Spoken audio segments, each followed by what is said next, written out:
Bus ఎక్కి సీట్లు ఖాళీగా ఉంటే కూర్చుంటాం, లేదంటే నిలబడతాం.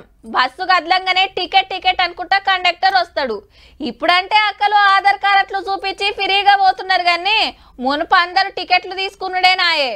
ఇక ఊర్లో ప్రయాణాలు చేస్తోళ్ళు, ఈ స్కూళ్లకు, కాలేజీలకు, ఆఫీసులకు, పనులకు పోతోళ్ళు ఇట్లా ప్రతి ఒక్కళ్ళు ఎక్కుతారు. వీళ్లతో పాటు గీ బస్సులకు కొందరు ఉత్తములు ఎక్కిండ్రుల్లా. స్టేజి రాగానే దిగుతున్నారు అనుకునేరు, నడిమిట్లనే బస్సులకెళ్ళి అందరినీ దింపిండ్రు. అట్లాని బస్సు ఏం ఖరాబ్ కాలేదు లో, బస్సుల పైసలు కొట్టేసిరట పనిమంతులు. కాకుంటే ప్యాసింజర్లను ఇడిచిపెట్టి సీదా కండక్టర్ బ్యాగుకే సూటి పెట్టిండ్రు. సికింద్రాబాద్ కెళ్లి మెదక్ జిల్లా రామాయణపేట పోతుందట బస్సు. జెంట్స్ క్యాబిన్ లో టికెట్ కొట్టు, లేడీస్ క్యాబిన్ లోకి వచ్చే లోపల క్యాష్ బ్యాగ్ చెక్ చేసుకున్నారు, అమౌంట్ లేదు, కనీసం 4000 చిల్లర అమౌంట్ ఉండే. గదన్నట్టు బస్సులో బగ్గ మంది ఉండే వరకు మొగోళ్లకు టికెట్లు కొట్టి అక్కలకు ఫ్రీ టికెట్లు వంచి ఎంత అయింది కలెక్షన్ అని చూసే వరకు 1000 రూపాయలే ఉన్నాయట.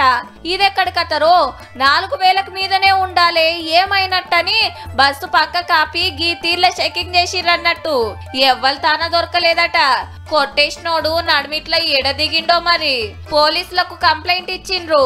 గా పైకము డిపో వాళ్ళు ఎట్లా వసూలు చేసుకుంటారో గాని పబ్లిక్ పర్సులలో అయితే చిల్లరే, కండక్టర్ బ్యాగులైతే పర్తలు మంచిగా పడతాయని పంటనం చూపించినట్టుండు. మంది బగ్గున్నప్పుడు జర పైలమే అన్నలు.